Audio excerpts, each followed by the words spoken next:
The ship fell from the sky like a wounded bird, trailing fire and smoke across the ancient heavens. The people of the coastal village had never seen anything like it, and they gathered on the shore with their children clutched close and their simple weapons ready in trembling hands. The vessel was enormous, larger than any structure they had ever built, and it crashed into the shallow waters with a sound like thunder that shook the earth beneath their feet. For 3 days, nothing happened. The elders debated what to do, and some said the thing was cursed, while others claimed it was a gift from the gods. But young Kira simply watched and waited because she had seen movement behind the strange glowing windows on the 4th day. A door opened in the side of the great vessel. The creatures that emerged were not human, and the villagers screamed and ran while the warriors raised their spears. But Kira stood perfectly still because she could see something the others could not. She could see that the creatures were dying. They were tall and thin, with skin the color of pale moonlight and eyes that held depths of sorrow she had never witnessed in any living thing. And they moved slowly, as if each step cost them tremendous effort. The first one to reach the shore collapsed onto the sand, and Kira watched as others tried to help but fell themselves, too weak to stand. There were thousands of them inside that ship, she would learn later, and they had been traveling for longer than her village had existed, searching for a new home after their world had been destroyed. They had no food left, and their water had run out weeks ago, and they had expected to die in the cold emptiness between the stars until their damaged ship had detected this small blue world. They had come hoping to find resources to survive, but they had not expected to find intelligent life. And they certainly had not expected kindness. Kira was the first to approach them. Her mother screamed for her to come back, and the warriors shouted warnings. But Kira walked right up to the fallen creature and knelt beside it in the sand. Its eyes opened and looked at her with something she recognized immediately. It was fear. Not fear of her, but fear of what she might do. Fear of rejection. Fear of being turned away when they had finally found hope.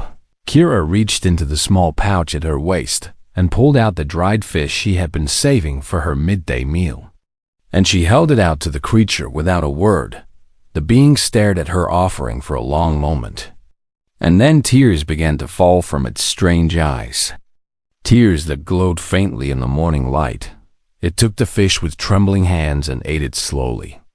And Kira smiled. That smile changed everything within hours. The entire village had gathered not to fight, but to help. And fishermen brought their catches, while farmers carried baskets of grain. And the women prepared warm broths for those too weak to eat solid food. The creatures called themselves the Volturi, and they had once been a great civilization that spanned dozens of worlds before a cosmic catastrophe had destroyed their home system and scattered their people across the galaxy. This ship carried the last survivors, 12,000 souls who had fled the destruction and wandered for generations, seeking a place to rebuild. They had encountered other species in their travels, and every single time they had been met with fear and violence and rejection, because the galaxy was a harsh place where the weak were consumed and the strong took what they wanted. They had never met anyone who simply chose to share. The village elder, a weathered old man named Tarek, approached the Valkyrie leader with an offer that would echo through 3,000 years of history. "You are hungry, and we have food," he said through gestures and patience until the Valkyrie learned to understand. "You are tired, and we have shelter. You need help, and we are here. Stay as long as you need, and take what you require. We ask nothing in return." The Valkyrie leader, whose name was Sithara, fell to her knees and wept. In all their centuries of wandering, in all their encounters with alien species, no one had ever offered help without demanding something in exchange. And this simple village of primitive humans had given freely without hesitation. The Valkyrie stayed for 30 years. During that time, they repaired their ship using resources the humans helped them gather. And they taught the villagers things that would take the rest of humanity millennia to discover on their own.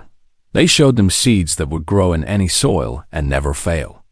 And they left tablets carved with knowledge that would one day unlock the secrets of the stars. And they shared stories of the galaxy and its wonders that became legends, passed down through generations, but more than knowledge. They gave something far more valuable. They gave their friendship. Young Kira grew into a woman during those years, and she spent countless hours with Sithara, learning about the universe beyond her small village. And when the time came for the Velthari to leave, she gave Sithara a small clay figure she had made with her own hands. "So you remember us," Kira said. "So, you remember that you have friends here." Sithara held that simple gift like it was the most precious thing in the universe. Because to her it was before they left, the Velthari carved a promise into the bedrock beneath the sea, etching words in their own language that would survive any disaster. The words said simply, "We remember. We will return." Then their great ship rose into the sky and vanished among the stars. And the humans watched until it disappeared, and then returned to their lives. Generations passed, and the story became legend. And the legend became myth. And the myth was eventually forgotten entirely as humanity grew and spread and built civilizations of their own. They forgot the strange visitors from the stars, forgot the promise carved beneath the waves, forgot that they had once saved an entire species with nothing more than dried fish and simple kindness. But the Velthari never forgot across the vast emptiness of space. In ships that grew larger and more powerful with each passing century, they carried the memory of that small village and the girl who had offered food to a dying stranger. They taught their children about Earth and the humans who lived there, and those children taught their children. And the story of human kindness became the foundation of everything the Velthari would build. 3,000 years would pass before the promise was fulfilled. But promises written in stone are not easily broken. And the Velthari had very long memories indeed. 3,000 years after a young girl offered dried fish to a dying alien, humanity had conquered the stars. They had built cities on 17 worlds and stations that orbited dozens more. And their ships traveled between the stars, carrying goods and people and dreams of an ever-expanding future. Earth itself had become the glittering heart of human civilization, its ancient scars healed by centuries of care, its cities reaching toward the sky like monuments to everything humanity had achieved. The old stories of visitors from beyond had been forgotten entirely, dismissed as primitive myths from an age when humans still believed in gods and monsters. Humanity believed they had earned their place among the stars through their own genius and determination. And in many ways they were right, because they had fought and struggled and sacrificed to reach this point. But they had also been lucky, because the galaxy was far more dangerous. Then they knew Admiral Chen Wei stood on the bridge of the battleship Defiance and watched the sensor readings with growing unease. Something was coming. The first warning had arrived 3 days ago when a mining outpost on the edge of human space went silent. And then another outpost stopped responding. And then an entire colony world simply vanished from the communication network. Now sensors were detecting energy signatures approaching from beyond charted space. Signatures so massive that the computers kept flagging them as errors. How many ships? Chen Wei asked, though part of her already knew the answer would be terrible. We count over 2,000 vessels. Admiral, her tactical officer replied with a voice that trembled despite his training. The smallest is larger than anything in our fleet. The hegemony of Keth had found humanity. They were an ancient species, old when humans were still learning to walk upright. And they had built an empire across half the galaxy through a simple philosophy: destroy any civilization that might one day pose a threat. They had watched humanity's expansion with growing concern, because these strange beings bred quickly and adapted faster than any species the Keth had ever encountered. And the Keth overlords had decided that humanity must be eliminated before they became too powerful to stop. The first battle lasted 6 hours. Admiral Chen Wei and her fleet of 42 ships fought with everything they had, using tactics that surprised the Keth commanders and weapons pushed far beyond their safety limits. And when the Defiance finally broke apart under the onslaught, she had destroyed 17 enemy vessels. It was a remarkable achievement. It was nowhere near enough. The fall of humanity began on that day and would continue for 12 terrible years. Every world that fell spawned 100 stories of heroism that would never be told, of soldiers who held impossible positions so civilians could escape, of scientists who destroyed their own research rather than let it fall into Keth hands, of ordinary people who picked up weapons they had never held until their last breath on the colony world of New Shanghai. A schoolteacher named James Park led 300 children through underground tunnels while Keth hunters searched above. And he kept them safe for 7 months before rescue finally arrived on the farming planet of Harvest. Grandmother Elena Kowalski organized a resistance that destroyed over 40 Keth supply ships using nothing but modified agricultural equipment and absolute determination on the moon of Europa. Teenage twins named Asiya and Omar designed a computer virus that crippled an entire Keth battle group, giving the evacuation fleet time to escape with 60,000 refugees. Humanity fought in ways the Keth had never seen.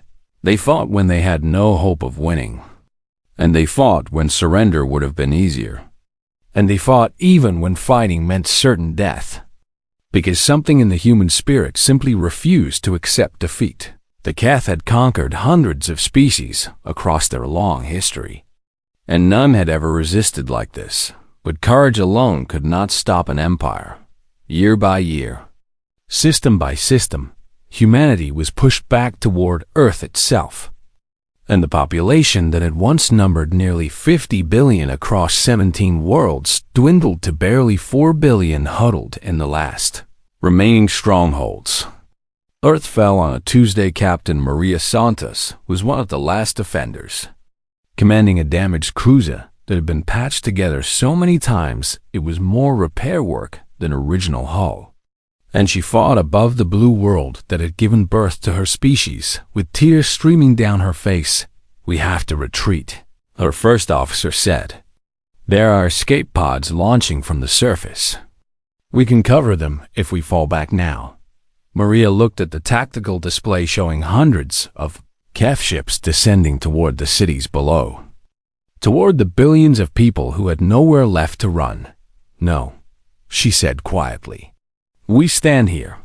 The cruiser Humanity's Pride was destroyed 80 minutes later, but in those 18 minutes, Maria and her crew had bought enough time for 2 million people to escape on whatever ships could still fly. It was a tiny fraction of those left behind within a month. The conquest was complete. The survivors, barely 2 billion humans scattered across hidden colonies and refugee ships and prison camps, watched as the Keth began stripping their worlds for resources. Those who had been captured were put to work in mines and factories, forced to extract the wealth of their own planets for their conquerors. And any who resisted were made examples of in ways too terrible to describe. The galaxy watched and did nothing. Other species had learned long ago that opposing the Keth meant annihilation. And while some felt sympathy for the humans, none were willing to risk their own destruction to help. Humanity was alone. In the darkest hours, in the deepest mines, in the cramped holds of prison ships, humans whispered to each other the stories of those who had fought and died, keeping alive the memory of resistance, even when resistance seemed impossible. They did not know that far across the galaxy, others were watching. They did not know that an ancient promise, carved in stone 3,000 years ago, was about to be fulfilled. They only knew that they would not give up, could not give up, because giving up was simply not something humans knew how to do. And somewhere in the vast darkness between the stars, A fleet larger than anything the galaxy had ever seen was already on its way. The Velthari Ascendancy was not what it had once been 3,000 years ago. They had been 12,000 refugees on a broken ship, starving and hopeless and certain they would die in the empty void between galaxies. Now they ruled 200 star systems and commanded the largest fleet in known space. And their technology was so advanced that other species spoke of them in whispers, usually reserved for legends and gods. All of this had grown from a single act of kindness. The High Council chamber on their homeworld was a vast circular room carved from living crystal that sang softly when the wind passed through it. And today it was filled with every council member for the first time in 400 years. They had come because of the reports Elder Vethany, the oldest living Velthari at nearly 600 years of age, stood at the center of the chamber with holographic images floating around her showing scenes of destruction and suffering. "The humans have fallen," she said, and her voice cracked with an emotion that surprised those who knew her as stern and unshakable. "The Keth have conquered their worlds and enslaved their people, and Earth itself burns." Murmurs rippled through the assembled council members, and some shifted uncomfortably because they knew what this meant. "We have protocols for this situation," said Councillor Dreth, a younger member known for his caution. "We should send diplomatic protests and perhaps economic sanctions against the hegemony. But direct intervention would be unthinkable." Elder Vethany interrupted, and her eyes blazed with sudden fire. "Tell me, Counselor, what do you know of our history with the humans?" Dreth hesitated, because of course he knew.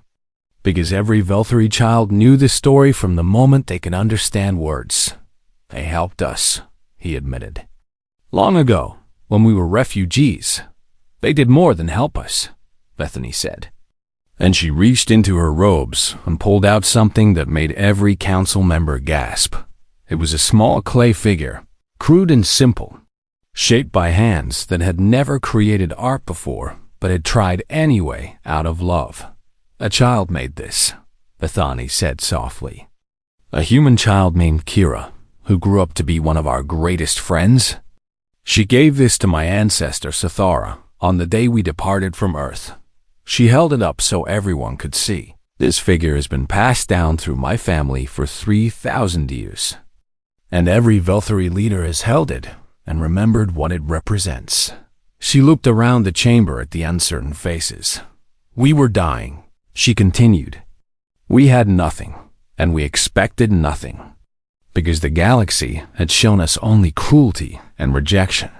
And then we crashed on a primitive world filled with people who had never seen aliens before."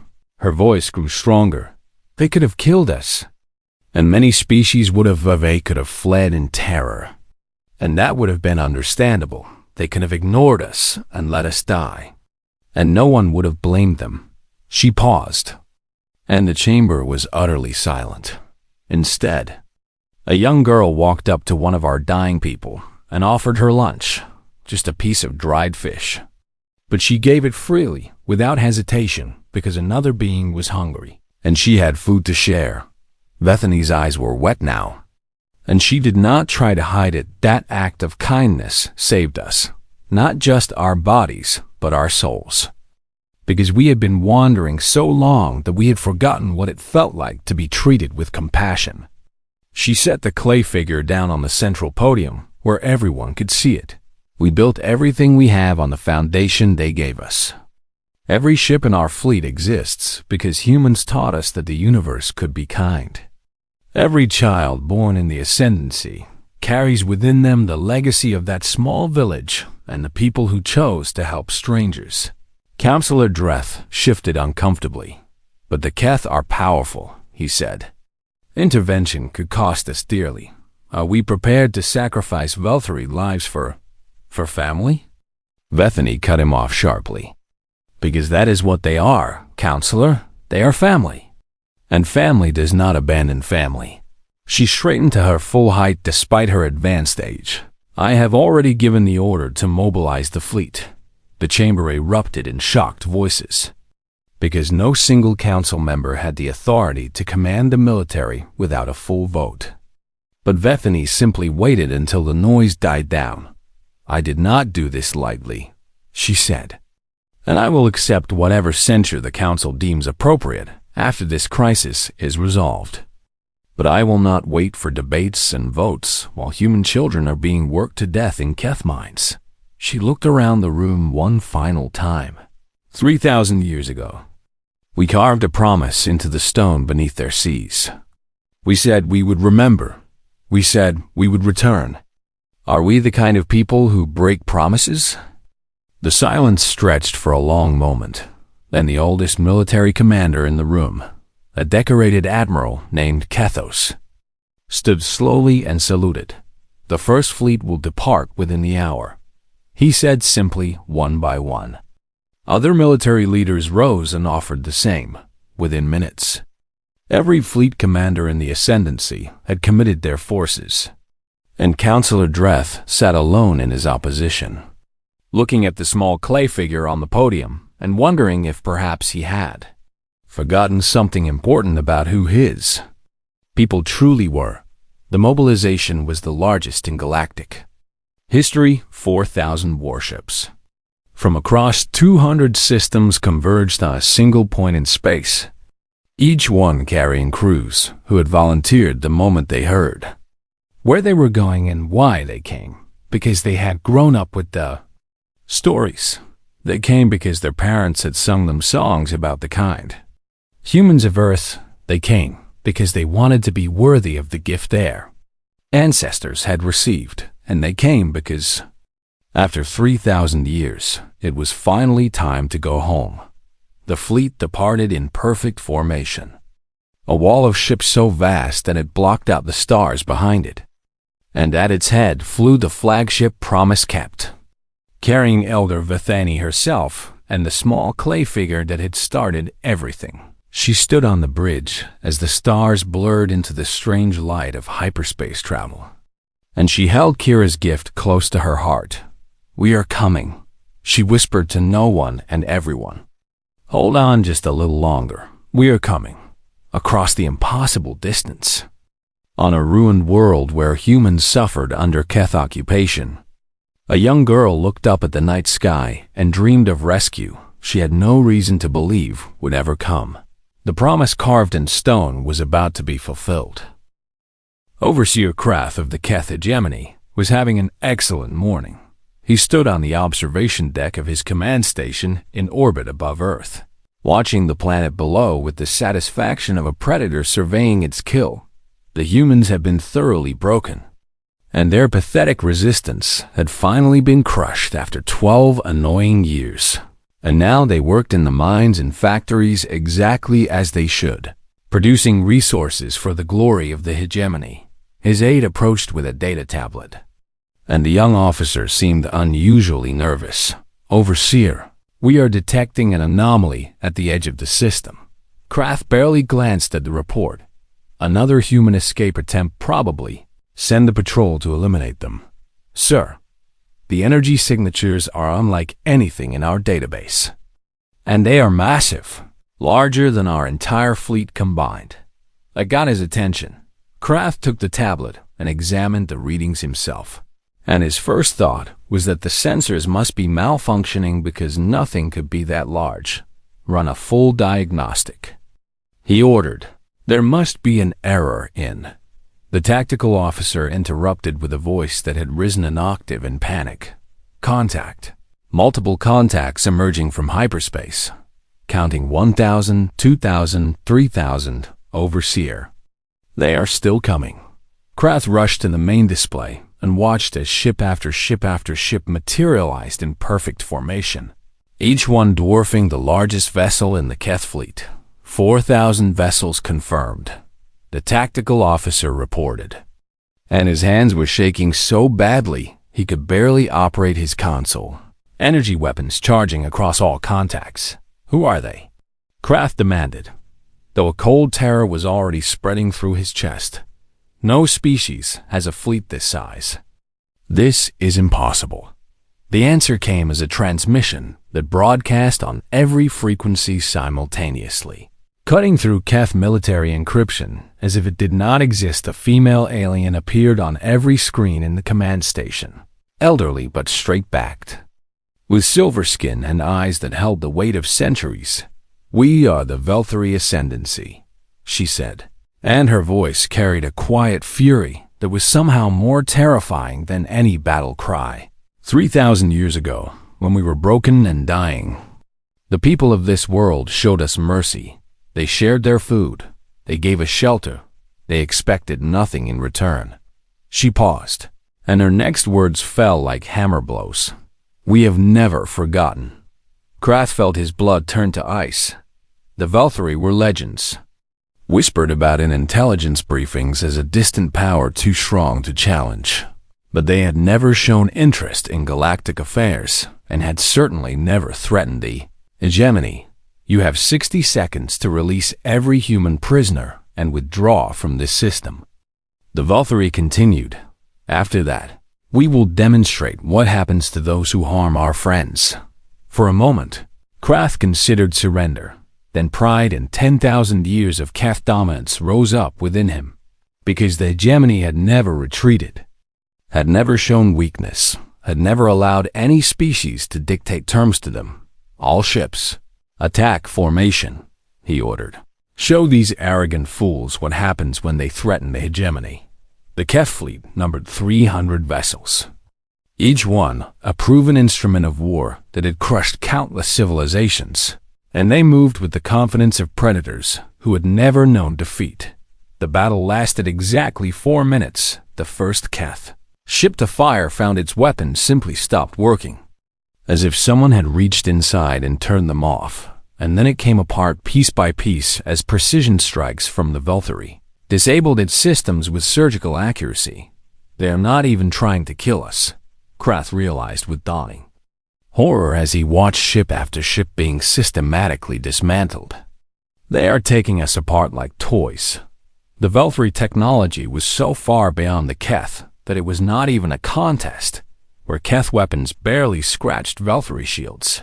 Velthari weapons sliced through Keth armor like it was paper, and where Keth ships struggled to target the fast-moving enemy, Velthari systems locked onto every Keth vessel simultaneously and tracked them with perfect precision. It was not a battle, it was a demonstration. When the last Keth vessel had been reduced to drifting wreckage, the Velthari transmission resumed. "That was your fleet," Elder Vithani said calmly. "We disabled them rather than destroyed them because we are not murderers. Your crews have been transported to the surface and will be allowed to leave once arrangements are made." Her expression hardened. "But understand this clearly, Overseer, the humans are under our protection now. Every human on every world in every corner of this galaxy is now under our protection. And if any Keth vessel ever approaches a human settlement again, we will not be so gentle." Krath stared at the screen, his mind struggling to process the complete destruction of everything he had built. "This is not over," he managed to say. "The hegemony spans half the galaxy. When our fleets arrive, your fleets will find the same reception wherever they go." Vethany interrupted. "We are not only here, Overseer. We have deployed forces to every human world simultaneously, and our remaining fleets are currently approaching your home systems." She smiled. And it was not a kind smile. "You have spent 10,000 years conquering the weak and the helpless. You have built an empire on suffering and fear, and you thought no one would ever hold you accountable." She leaned forward. "You were wrong. Below the station, on the surface of Earth, something miraculous was happening. The first Velthari shuttles were landing near the labor camps, and liberation teams were cutting through fences and breaking open doors. And humans who had forgotten what hope felt like were stumbling into the light to find aliens, who greeted them not as conquerors, but as family. A young woman named Sarah, who had been born in a camp and had never known freedom, watched as a tall, silver-skinned being approached her and knelt to meet her eyes. "Are you here to help us?" she asked, because she had heard the stories but could not quite believe them. The Valkyrie smiled warmly. "We are here because your ancestors helped us once." He said, "A long time ago, when we had nothing, your people shared everything, and we promised we would return if you ever needed us." He offered his hand. "I am sorry it took us so long to get here." Sarah took his hand and felt tears streaming down her face. Tears she had not allowed herself to shed in years of captivity. "Thank you," she whispered. "Do not thank us," the Valkyrie replied gently. "We are only returning what was given to us. Kindness answers kindness, even across 3,000 years, all across Earth and the occupied human worlds." The same scenes played out as the Valkyrie systematically dismantled everything the Keth had built and restored freedom to humanity, one person at a time. The reckoning had come at last. The liberation of humanity took 3 years, but not because the Valkyrie faced serious opposition. The Keth hegemony collapsed faster than anyone had predicted, because an empire built on fear cannot survive when that fear is broken. And the sight of the mighty Keth fleeing before the Valkyrie fleet inspired every conquered species in the galaxy to rise up against their oppressors. But the Valkyrie did not simply drive out the enemy and leave. They understood that freedom meant nothing if people had no homes to return to, no food to eat, no future to build toward, and so they stayed to help rebuild what had been destroyed on Earth. Valkyrie engineers worked alongside human survivors to restore the atmosphere that had been choked with ash and poison.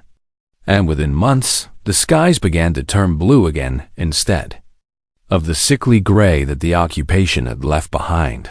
They purified oceans that had been dumped with industrial waste and planted forests where cities had burned and healed wounds in the land that would have taken centuries to recover naturally. They shared technology freely, not as payment but as gifts between friends. Medical advances that could cure diseases humanity had struggled with for generations. Energy systems that were clean and limitless. Agricultural methods that could feed billions without destroying the land. And they asked for nothing in return. President Elena Vasquez, the leader chosen by the surviving human governments to represent their species, requested a meeting with Elder Vithani to discuss terms of alliance and repayment. Because surely the Valkyrie expected something for all they had done. The meeting took place in what had once been New York City. In a garden the Valkyrie had helped restore from the rubble of war.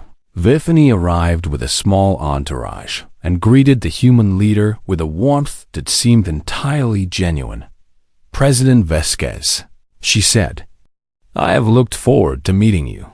Your people have shown remarkable courage in these terrible years." Elena nodded respectfully. "Elder Vithani, on behalf of all humanity, I want to express our deepest gratitude. You have saved us from extinction and given us back our future. And we want to discuss how we can repay this debt." Vithani's expression shifted to something Elena could not quite read. "Debt?" The elder repeated softly. "You believe you owe us a debt?" "Of course," Elena replied. "You committed your entire civilization to saving ours. You lost ships and soldiers. You have spent 3 years rebuilding our worlds. Surely you expect something in return." Vithani was quiet for a long moment, and then she reached into her robes and pulled out something small and ancient. It was a clay figure, crude and simple, obviously made by unpracticed hands thousands of years ago. "Do you know what this is?" Vithani asked. Elena shook her head. "A child made this," Vithani said. "Her name was Kira. And 3,000 years ago, she lived in a small fishing village on the coast of what you now call the Mediterranean. She held the figure carefully, as if it were the most precious thing in the universe, when our ancestors crashed on your world. Starving and hopeless, Kira was the first to approach them. She was just a young girl with nothing but a piece of dried fish for her lunch. But when she saw strangers who were hungry, she gave it away without hesitation." Vithani looked up at Elena with eyes that glistened. Her village followed her example. They shared everything they had with refugees they could not even communicate with. They expected nothing in return, because helping others was simply what they believed was right. She placed the clay figure gently in Elena's hands. This gift was given to my ancestor on the day we departed. Kira made it herself because she wanted us to have something to remember Earth by. Something to remember that we had friends here. Elena stared at the small figure, overwhelmed by the weight of what it represented. We have kept it for 3,000 years, Bethany continued. Every Velthari child learns about Kira and her village. Learns about the humans who chose kindness when they could have chosen fear. Learns that compassion can change the universe. She smiled gently. You ask about repayment. But President Vasquez, you cannot repay kindness. Kindness is not a transaction. It is a gift that multiplies when it is shared. Bethany gestured to the garden around them, to the healing city beyond, to the blue sky above. Everything my people have become. We became because your ancestors taught us that the universe could be gentle. We built our civilization on the foundation of their compassion. And everything good we have done in 3,000 years carries their kindness forward. She shook her head. We did not come to collect a debt. We came because you are family. And family does not abandon family. We came because it was right. Just as your ancestors helped us because it was right. Elena felt tears on her cheeks and did not try to stop them. Then what do you want from us? She asked. Bethany took her hands gently. We want you to remember, she said. Remember that kindness matters. Remember that helping others is never wasted. Remember that small acts of compassion can echo through millennia. She squeezed Elena's hands. And when you encounter other species someday, species who are weak and desperate and have nothing to offer, remember what your ancestors did for us. Remember that the measure of a civilization is not how it treats the powerful, but how it treats those who cannot help themselves. Elena nodded slowly. Understanding at last, we will remember, she promised. We will teach our children, and they will teach theirs. And what you have done for us will never be forgotten. Bethany smiled with genuine warmth. Then we have already received everything we could ever want. In the years that followed, humanity and the Velthari became the closest allies the galaxy had ever known, building something new together. An alliance based not on mutual benefit or strategic advantage, but on genuine friendship and shared values. They established the Compact of Kindness, an agreement that any species in need would find help regardless of what they could offer in return. And dozens of civilizations joined over the centuries, each one paying forward the compassion that had started with a young girl and a piece of dried fish. The story of Kira became legend across the galaxy, told to children of 100 different species as an example of what it truly meant to be good. And her simple clay figure was placed in a museum where millions came to see it every year. And humanity never forgot. They built monuments to the Velthari and taught the history in every school. And whenever they encountered strangers in need, they remembered the promise their ancestors had unknowingly made 3,000 years ago, because those who help others are never forgotten, and kindness, once given freely, returns 1,000-fold when it is needed most. This is the way of things. This is what it means to be human. And somewhere across the vast distances between stars, the spirit of a young girl who shared her lunch with dying aliens smiled, knowing that her small act of compassion had changed the universe forever.